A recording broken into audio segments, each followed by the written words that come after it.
Welcome everyone to week 3 of our virtual career panels as a part of our Feed and Fuel Your Future virtual learning series.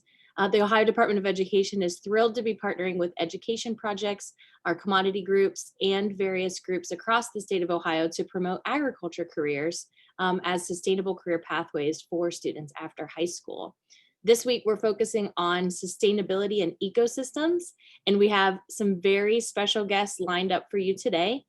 So we're excited to start the conversation and really hear more about these career pathways and the potential within them. So I have the opportunity to introduce our facilitator for this session. So I'm going to turn it over to Michelle Washington, who is a member of our Career Connections team. Thank you, Michelle. Thank you, Cassie, and thank you all for joining us today. We're excited that you're here with us. I'm going to go ahead and let our panelists introduce themselves. Heather Raymond, can you please introduce yourself and also your current role? Sure, my name is Heather Raymond. I am the current Water Quality Initiative Director for the College of Food, Agricultural, and Environmental Science at Ohio State University. I've been in that role for a year, and prior to that, I had over 20 years experience working for Ohio Environmental Protection Agency in water-related programs. Thank you so much for joining us. And then we have both Logan, Haake, and also Paige Fitzwater from Legacy Co-op. Can you please introduce yourselves and your roles? Let me start with Logan, perhaps. Yeah, Logan Haake. I'm the Ag Products Manager here at Legacy Farmers. So I do all the purchasing from crop nutrients, crop protection, as far as chemistry, seed, and overlook the precision group. Been here for 16 years, right out of high school and beginning or freshman year of college. Kind of worked in all capacities through the retail side of things. And I'm Paige Fitzwater. I am the Precision Ag Coordinator here at Legacy, so I work under Logan and kind of run like the day-to-day operations of the precision department at Legacy Farmers. And this is actually my first job out of college, so I did a couple internships before this, but other than that. Great, thank you. We're so excited to have you both. Let's go ahead and start with Heather. Heather, can you please tell us about your career path? I know you started to give us a little bit of detail regarding that. Sure. So I started as a volunteer actually at Ohio EPA in their Logan office. I went to school at Ohio University. I was really interested in the agency and public service. So I just walked in the door and said, hey, do you need help? And they were kind of befuddled by that. And they're like, yeah, we'll put you to work. Sure. So I just, volunteered some time, and it was a great opportunity to learn about the job and the people and what it's like to be in that position. Later, I got an internship in the summer with Ohio EPA. And then that actually turned into a full-time job without me even applying for a job, because they really liked what I was doing as an intern, and a job came up, and they transitioned me into a full-time position. And then I was there for 20 years before I actually moved on and joined Ohio State University. And I loved working in public service. I loved working at Ohio Environmental Protection Agency and working with communities and assisting them. But it was funny, I never necessarily saw myself in academia, but when this position came up and I had 4 different people email me saying, this is a great job for you. You seem like a good fit. You're a people person. You like working with researchers and advancing the state of the science for the agency. Why don't you come and work for OSU and do that, work in that role there. So it's just been a really logical progression. I've been very lucky to be doing something that I'm passionate about and being able to enjoy every day on the job. That's fantastic. And, good for you for showing initiative. I think that's a lesson for our students in itself. Logan, can you please share your career path? Yeah, so my career path initially, when I was coming out of high school, I was going to be a radiologist. At that point in time, there was a little bit of a waiting list at the community college I was going to go to get that 2-year degree. So I always had a passion for agriculture growing up on a farm. So I took the ag business route. My freshman year of college, I had an internship the second semester. Had the privilege of getting offered a full-time position from another company. So I came back to my current company, Legacy, and said, this is my offerings. And they were willing to work around my schedule for classes. So I became a full-time employee for Legacy my freshman year, and kind of worked my way up through the company from starting just an outside associate, doing tending, helping spray, working some of the grain, took over the precision side of it, managed that and ran that for, I think, roughly 8 years, 8 to 10 years. And then I kept moving up into the big position I am now. One of the big things that I was a big part of initially was the pilot, the 4R pilot, to get that 4R nutrient stewardship program going here, which we are highly involved in day to day with the water quality of Lake Erie. So it's been a kind of a path that's started at the ground level and moved up where I am now. Excellent. And Paige, can you tell us a little bit about your career path? And I know you're also, this is your first job, so this is a great experience to share with students. Yeah, so I grew up, my family farms and things like that, so I always grew up around it. In high school, I was never really 100% sure what I wanted to do until probably my last 2 years of high school. I really started getting involved in ag, and I realized that I liked being able to be outside and not always just sitting at a desk. I wasn't sure if that was always what I wanted to do. So I went to school at UNOH in Lima, which is like a local school where I'm from, and got an ag business degree. And while I went to school at UNOH, I worked at a few different places while I went to college, because that was always really important to me, to be able to pay for school while I was going to school.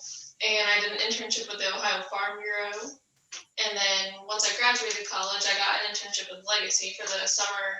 I actually graduated while I was interning with Legacy. But, and then I did the internship, and I loved working for this company. I was really passionate about it. I liked my coworkers. I liked what I was doing. And at the end of the internship, a job position came open, and I interviewed against a few other people for it. And now I work here. Now this is my job, and I have loved it ever since. I mean, there's really nothing about my job that I don't like, and I'm just really grateful looking back on all the things that I did that got me here, and then the opportunity of the internship with Legacy, because that really opens doors, a lot of doors for really anything. That's fantastic. It's funny because all three of you spoke about the power of having an internship, because in actuality, an internship really serves in oftentimes as an actual job interview. Heather, can you tell us what it's like? Because our focus this week is on sustainability and ecosystems, and especially having that background from the EPA. Can you tell us what it's like a day in the life, if there is such a typical day in the life of in your current role? Well, it's always changing, which I think is exciting. And I think, like Paige, I originally went into this field because I like being outside and doing sampling. And I had a passion, grew up on Lake Erie. And, when you grow up on something that as a kid is called the mistake on the lake, or you hear about the Cuyahoga River fire, it's just kind of, you want to see those perceptions changed. And so it's something I was really passionate about. But as far as day to day, when I was at Ohio EPA, it was everything from going out and collecting samples at a lake or in wastewater pit, and getting out and dirty and coming back and looking at those things under a microscope, or sending them off to lab for analysis, to working with communities and their public water supplies. If they had a problem, I would go out and say, wow, what can we do from a mitigation or a treatment standpoint to make sure your drinking water is safe? How can we address your source water concerns? How can we look at treatment? So, working with a lot of people, and then working with the scientists on, okay, there's things that we just don't know. How do we find solutions to these emerging problems, these new chemicals, these things that are impacting our drinking and our recreational waters? And then that's really fun, like, saying, hey, these are some questions that we have as a state agency. working with the university partners and the federal agency researchers on how can we develop some applied research to really get to the solutions to these pressing issues. So I've done a lot of different things. I mean, and even I could turn my computer and you could see my microscope still on my desk. So even though I do a lot more of coordinating with agencies now and figuring out what their priority issues are so that our researchers can work in the field, and then we can get our extension folks to then relay that information through education outreach to other stakeholders. I'm still going to lakes and collecting samples and looking at stuff under a microscope because that's fun. That is fantastic. And to anyone that's actually here as an attendee, you may want to check out the lesson because it actually, the lesson plan that was shared this week actually correlates with exactly what Heather just mentioned. And going to Logan, can you share what it's like a day in the life of currently your position as an agronomy manager? Yeah, so at this point in time, my day-to-day has changed from what I did in the past, being from the purchasing side of it. But as we look at what I used to do, and Paige will probably touch base on some of this with the soil test, analyzing data, and also looking at all the water quality aspects, programs that we can provide to our growers. My day-to-day now is looking at the products that we use as legacy, the products that the customers need to make their operation profitable and sustainable as we move down the road. And we look at some volatility in markets, both from grain and the agronomy side of it with the products, making sure that our growers are doing the right things and being able to stay profitable as they do use the different products and grow their operation themselves. So my day-to-day is on the phone probably, 8 out of the 9 hours or better, just researching, looking at foreign markets, looking at domestic markets, making sure we get product into our buildings or into our warehouses, and procuring that to make sure we have good quality stuff. And then also setting that pricing to go to our growers, and making ourselves competitive out in the marketplace while maintaining margins to grow our own business here at Legacy. That's kind of just a broad view of what I do at this point in time. Thank you. And Paige, can you please share what it's like in your current role on a daily basis? On a daily basis, especially, and it's also seasonal. So especially in the spring and the fall, my days usually start with looking at all the sampling orders that we get into.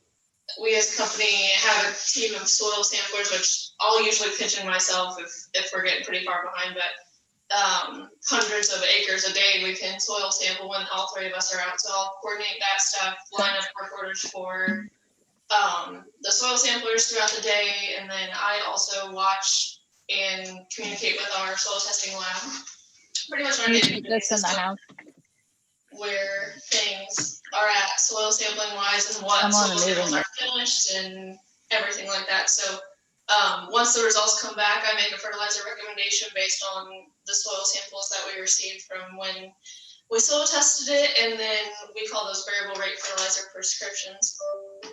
And then the crop specialist will take that to the grower and show them what their field needs in certain places fertilizer wise. And then that's the biggest part of my job. I also am in charge of coordinating voluntary nutrient management plans for growers that are enrolled in the H2O pilot program that do business with Legacy. Since we have so much data for farmers, I kind of work with them to come up with plans for the government programs that offer assistance to do more sustainable practices for growers. Excellent. Heather, can you tell us what's the most challenging part of your job? Well, and before I get to that, because I do feel bad, because what I do is pretty unique, but we do have water quality extension associates that are out in the field. And I think that's kind of, again, more related to what Paige might do, whereas they're really the direct, one-on-one assistance to farmers and doing outreach and engagement on water quality. And I like what Logan said is, we, even though they're water quality extension specialists, I think we always consider the soil health and the economic impacts of the practices, and how can we look at, you might get cost share for a couple of years to do cover crops, which is great incentive to get you started in the program, but really it's the soil health and the return on the investments are going to be the reasons why you continue that practice. And then you start to see the long-term water quality benefits. So I think our folks are really kind of well-rounded in that. I just wanted to touch on that before I had a chance to move on, because a lot of times I'm kind of up at this higher level, but we all started, working individually, and I think that's still some of the really exciting things that I can be part of. As far as challenges, is that, or was it rewards or challenges? I can't remember. Let's start first with, why don't you share both the most rewarding part of your career and the most challenging part of your position? Sure. So I think helping communities and helping people and helping them see how the science can be applied on their land or in their water system is great. And I think, sometimes I've been with the agency for 20 some years, before I came to, and sometimes you need that long to see improvements. And so I know a lot of times some new folks would come in and say things are so horrible. I'm like, no, they're better than they were yesterday, and we're still slowly making this change. And so I think that's very rewarding, is being involved in it for so long that you are seeing some really positive improvements in water quality, and also just getting some of the new technologies, like, oh my gosh, like molecular genomics and some other stuff. Like, there are some crazy tests and things that we do now that I wouldn't have even had taught me in school. And, I'm really excited by those new innovations and how we can take the newer technologies and some of the newer science and things like precision ag. How can you do something to have a more prescription of where you're placing your nutrients, so it's going to be better for water quality and better for your bottom line. So that's just great stuff. So that's some of the rewarding things. Challenging things is I love change. I love new opportunities, but not everyone feels the same. And so I think this we've always done it this way, or when I see people who are really resistant to change, that's challenging to me. So I always try and take that and say, well, why? And have you thought of it this way? And try and find out different angles to go ahead. And I'd say for new folks, persevere, man, because sometimes you just have to just keep chipping it away at something, and then you finally, get someone to change you. You might have to show them 10 different angles of why you should try something new, or why this approach is worth it. I know we did this molecular testing. We started doing it at Ohio EPA. And we're the first state in the country to do it. And when I first proposed it to our manager, we can't be on the cutting edge. Why? And I'm like, because it's going to save us money. It's going to be better data, and it's going to be faster results. And so, eventually, through data and through science, we're able to show that this is the best approach. I think it just sometimes takes time. So I'd say, don't give up, new folks out there when you're working in a career. And if someone says no the first time, think about it, a different way to phrase it, and definitely listen to concerns and understand what their reactions are. But sometimes it just is going to take time to see change. And now, when I've been around for 20 years, you start to get the benefit of seeing some of those changes take place. That's all I had. No, that's great. Now, you mentioned, some of the new technology. What new emerging technologies? I know we'll address this and dive into this next week much in more detail, but can you share some of the technology that you might have seen over the years? Oh, well, I mean, we just got a huge grant to test ozone nanobubble technology for remediating harmful algal blooms in lakes. So there's a lot of crazy stuff like that. So, but it seems like this is a new technology that, we recognize that addressing some of these problems at the source with nutrients is needed. But, if it's going to take 20 years to maybe see that change, what are some of the short-term solutions you can do if you're a drinking water system that has a small reservoir that has an impact? So what are these in-reservoir mitigation strategies you can use? So there's some really cool stuff there. And then I like to think like the genetic side, like how we're looking at coming up with tailoring enzymes and different things to destroy toxins, and looking at how we can take advantage of the biological opportunities to work within the ecosystem and make changes there. I think there's some really innovative things with CRISPR technology and customized genes and how we're doing our testing, like I said, is, so fast and so quick. I mean, you see it with the COVID, qPCR, people hear about that. That's how you get your COVID test. That's the testing that we're using for water quality now at Ohio EPA for looking at toxin producing organisms. So that didn't exist, even 5 years ago. So I think some of the testing and analysis and then some of the technology for remediation is just really cool and lots of promise for the future. Excellent. And Logan, can you tell us what's the most rewarding part of your career and what's the most challenging? So the most rewarding is watching growers' success out in the field. So as long as they're being profitable and having success, maximizing their yields, it makes us as Legacy very successful also. Some of the other things we look at, so with the 4R, being 4R certified, being one of the first, I think first 3 in the state of Ohio, and we're continuing to get that 4R certification for all of our locations. That's very rewarding also, and being on the front line and helping tweak that, helping build that program, not only to us but other retailers in the area. We also look at some of the items we're involved in between programs, relaying that down, managing that to our growers for sustainability. But we also are working on some other projects in the background, with, for instance, like Nature Conservancy and also Syngenta, bringing them both together and ourselves, and bringing a sustainable program to our growers that involves basically from the field to the mill to the box of cereal or any other product that's going to the actual end consumer, us that eat the products. So we're looking at field print, which it takes in consideration soil tests, the management as far as tillage, and other how you would plant your crop.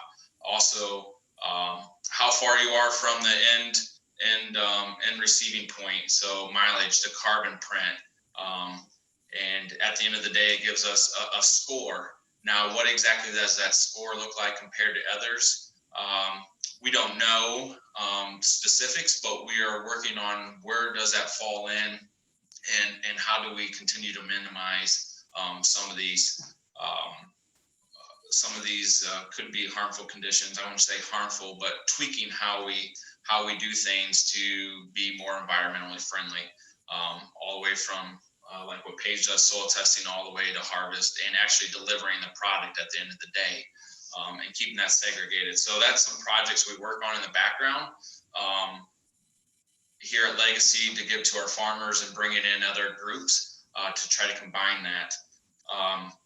Some of the challenges we see in the day-to-day are, I think Heather mentioned it, changing the technology, trying to stay up on things, but and I look at it and trying to perfect that and understand it to make sure we're presenting it right to our customers, and what that data or what that recommendation is actually telling us, so we understand the full scope and story. And then for us here, with our customers, it's weather. Weather is always our challenge. That affects not only what our production is going to look like, but it also can affect the water quality. It can, it's right down the line of how we actually do things and how we're profitable at the end of the day. It's something we can't control, but we try to find ways to manage the weather conditions we receive, between water control structures, variable rate technology, subsurface placement nutrients, cover crops, those different things, but it's a challenge every day. But that's why we're in agriculture, because we don't want the same thing every single day. So we enjoy those challenges. We take them head on and try to figure out the best solution. Fantastic. Paige, what about you? What challenges and what's the most rewarding part of your career? One of the most rewarding parts about my career specifically, like specific to what I do, is one of my favorite parts about my job is that I can start clear from getting the order of soil sampling to it just being an order that a customer puts in, to actually going out and doing it myself, getting to meet the customer sometimes, getting to see, all kinds of, I've been pretty much everywhere in Northwest Ohio, it feels like, soil sampling. And then seeing that data when it comes back, and then fulfilling the prescription and seeing the changes, which I haven't been here long enough to see the changes over a long period of time, but I can go back to past soil tests and look at how the fertility is built up in that field and how we've stopped some of that buildup of extra nutrients that maybe don't need to be in certain areas and put them other places. So really, like, starting from the ground level, working and following it through to the finish line is the most fulfilling part about my career. And then getting to meet these people and the farmers and talk to them, and everybody's got all kinds of stories, and it's never the same day. I love what Logan said. One of my favorite parts about my job is that it's different every day. A big challenge that I feel personally in my career, along with what Logan said about the weather, that's huge. You can't soil sample when it's raining and things like that, but time management, especially in agriculture, when you're dealing with so many different people who all want their results right now, who all want their soil samples right now, and things like that, really managing that and creating a schedule for yourself or a to-do list, and really managing that time so you can get the most done, the most efficient amount of work done in the most efficient amount of time. This job has definitely taught me more about time management than I have ever learned, I guess, in my life, but that's one of my favorite parts about it. As Paige said, this all goes hand in hand. Some of the challengers are actually things we love, and vice versa. So it's kind of a combination. I don't know if there's actually something I really think is a real challenge, because that's what we want to embrace at times too. So. And Heather, when we had spoke, you spoke of some new certifications and degrees that are emerging in the field of sustainability and ecosystems. Do you mind sharing what some of those certifications that students may be able to attain in degrees so that they can acquire a career as such? Well, the water field is so interdisciplinary now. It is in some times difficult. If you just look at my water quality extension associates, we have folks with degrees in agronomy, degrees in sustainable ag. We have someone with a degree in hydrology. We have someone with a degree in environmental remote sensing, but with a minor in agronomy. So I think it shows that, we hired a lot of different people because we wanted a good team to cover that. But one of the ways we're addressing that at OSU is within CFAES, we're developing a water certificate. So no matter what your core program is, whether it be agronomy or, straight biology or environmental ecology, you can still get that water certificate. And then you can show to folks that, well, hey, I'm well-rounded and I can handle the interdisciplinary nature of this field as a prospective employee. So I think that's one thing. We also have at OSU like the Sustainability Institute, and that is a center where it's really trying to look at interdisciplinary projects and different, how you can come at one question from a different angles. And I know a lot of the teams that we're developing, for folks that are getting a master's degree, for example, they can work on a team, so that way they get exposure at least to those different aspects of water when they're on that team. And also, I think, having some lab experience is always good, or, that field experience, that internship experience. One nice thing about OSU is even for undergrads, we have a lot of undergraduate research opportunities that really, you don't necessarily have to go onto the master's level, but you can get in the lab and collect some samples and learn about analytical techniques and precision, and get some real hands-on experience instead of just being in the classroom. And even if you're not an OSU student, I encourage folks to look at taking maybe a class up at Stone Lab, or looking at research education opportunities up at Stone Lab. And we have many people don't even know that OSU has a campus that's on an island on Lake Erie, and it's pretty cool. And there's a lot of really neat opportunities for even some short courses and things, and kind of get your feet wet. And they're in a smaller format, which is nice. So getting some of those types of experiences, I think, would be really beneficial for going into this field. What coursework would you recommend to students that are thinking of pursuing this career path? So again, that you can go a lot of different ways. I think if you did go, kind of traditional agronomy, right, but you're interested in conservation, then looking for a school that also offers a water certificate. There's some ways that you can also cover that kind of extension of the basic agronomy. And then traditionally for like a job at Ohio EPA or at a public water system or things like along those lines, in an SWCD, you could go into either, soil science, hydrogeology, hydrology, biology, or kind of your core environmental science type coursework that would prepare you for a degree in water. And a lot of times universities, you can be a biology degree, but, focus in aquatic ecosystems, or you could go into geology, but really have a focus in hydrogeology. And I know, even though I was a hydrogeologist undergrad, I took an aquatic ecology class. I took some other things because I wanted to be more well-rounded. So I think in some cases it's, don't let your major define you. Some of those minor classes that you might take might be key in a job interview to say, well, I actually had that, even though I'm this, and this is why I'm good for this particular job. So think about that. And overall, find your passion. If you grew up on a farm and you really love the agricultural side, getting a degree in agronomy, but then looking for those extension courses could work. If you really love kicking around in the stream, then getting a hydrology degree and understanding stream processes, there you go. But then make sure you take a couple other courses to round yourself out. So not the best answer, but I think it's really find your passion and try and at least diversify a little bit so you can change what you do as the situation evolves. And I know I've done everything from karst hydrogeology to groundwater flow modeling to stream geomorphology to aquatic ecology. Worked on harmful algal blooms as a harmful algal bloom coordinator for the state. And as emerging issues came up, drinking water treatment technologies, you just kind of, if you have that core basis of science, you can figure the other stuff out. No, that's a perfect answer. And I think, Logan, you can actually speak to that because you started out as a radiology major.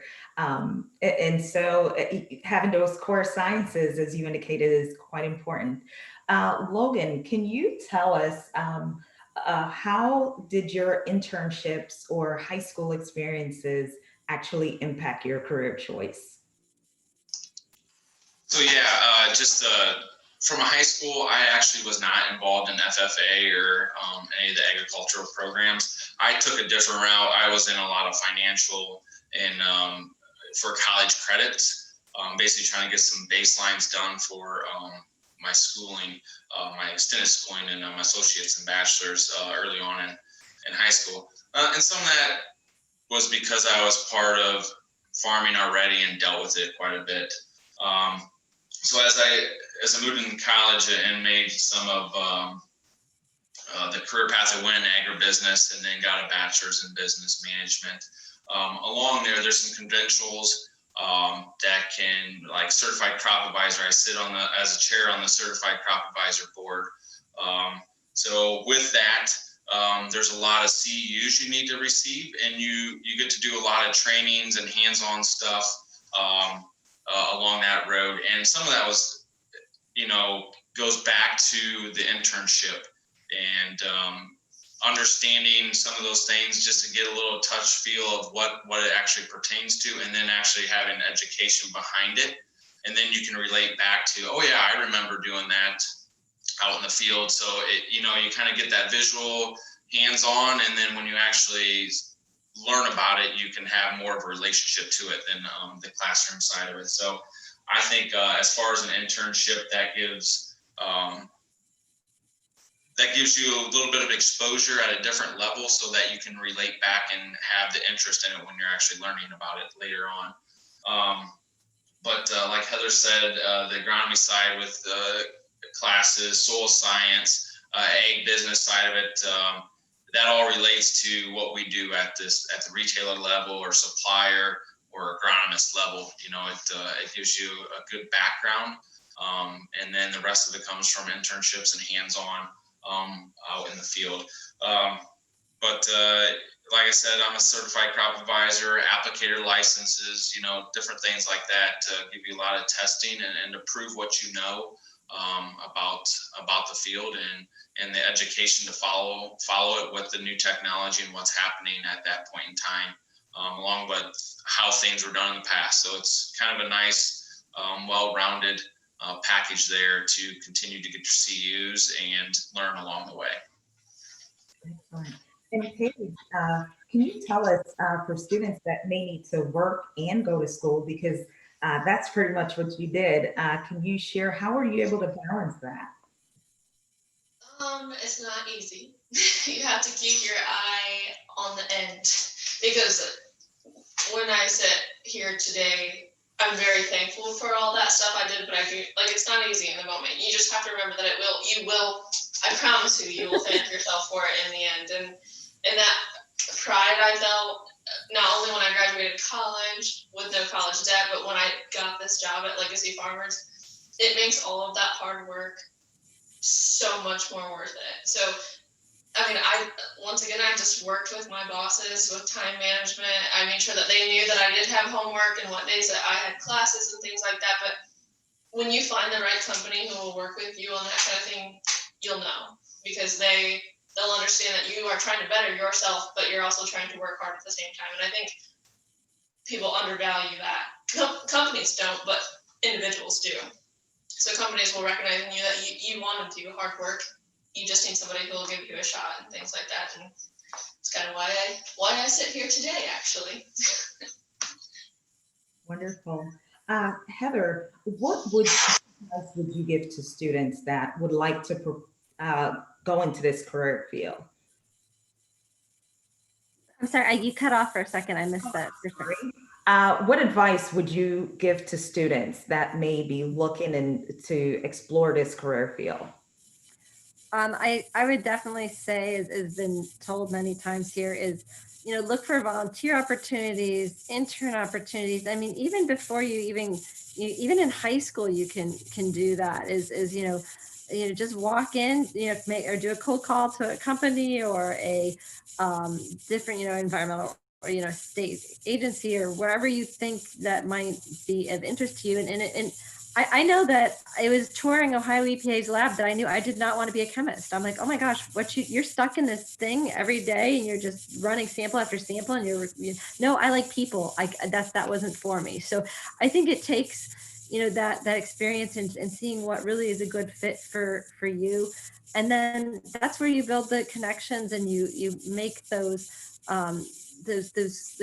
you make those opportunities for yourself to either, if you're applying for another job, to say you have this initiative and this experience, or potentially, like has happened with Paige, you show that you're a good worker, and then they're gonna try and find a place for you in that company, because they're gonna recognize the value that you can provide. And I don't know if you're going to ask, the one thing I did want to say, since teachers are on, if I can, I did want to say, just because I didn't cover it I was talking more my career path and not my education path earlier. And just to let folks know that from my background, I'm first generation college student, but neither of my parents went to college. And it was really teachers that did it. I always had this passion for science and love being outside. But it was when I was in, middle school and high school that, a couple, a biology teacher here, a geology teacher here, like, you're really good at this and you love it. You're not just reading the book, you're asking, all these questions. And it was them that said, you should consider a career in science. And that was very different. My dad didn't think girls should go to college. They should just get married and have kids, and that's fine, be homemakers. And there's nothing at all wrong with that, but that was not what was in my heart. And so it was the teachers that helped me, recognize that scholarships are out there, and that even though I came from, there's only 100 people in my graduating class, and we are pretty, kind of a rural district that didn't have a lot of, we were pay for play sports. We didn't have a lot, but we had some really good teachers, and that just made all the difference in the world. From helping me fill out college applications to getting me enrolled in scholarships to showing me what was possible. And then that just, took off, got my undergrad. And I remember I got my undergrad, my mom's like, now you're going to work, right? I'm like, no, now I'm going to go get my master's degree because I got a full ride to I got an RA, in the teaching assistantship. You don't need to support me. I can support myself. I can get my master's. I knew that was important. And then, it went on from there. But I just wanted to say thank you to any teachers that are out here. And I get choked up every time I talk about it because it's amazing, you guys. So thank you. Thank you. Sorry. No, I appreciate that. I don't see the teachers on there, but I know that job is so hard. And with COVID, I can't even imagine how hard it is now. So just know that you're making a difference in so many people's lives. Thank you. Thank you for sharing that, Heather. And Paige and Logan, what advice would you give to students thinking of going into this career field? Say just stay diversified, take every opportunity you can at multiple different classes or roles or whatever that may be. A broad range of education or experiences is key because usually you can find a way it will fit in your profession one way or another. That's why we do internships, job shadows, whatever that may be. It helps eliminate the items that you don't want to do and raise questions maybe about things you might want to do. And then it helps narrow that focus. And then direct your education around that and what classes and experience you have to move around that. When we have internships here, we call them job interviews. You're here for basically 60 days on a job interview. And we're looking very closely at how you perform throughout that time frame. So as an employer, we look for good employees, and in agriculture, where it seems like we're having a lot of people retire at this point in time, and we're going to be short. So every day is a job interview.